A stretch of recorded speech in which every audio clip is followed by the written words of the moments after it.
was mortal then. I was weak.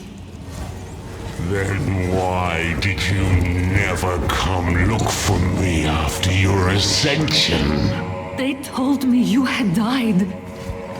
I did die. After 30 years living among the Farad'n. It was a harsh life filled with pain. And I hated you every moment of it. Can you ever forgive my mistake? No!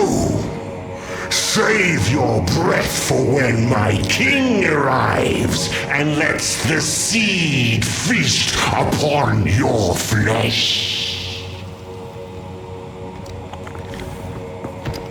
My king nears.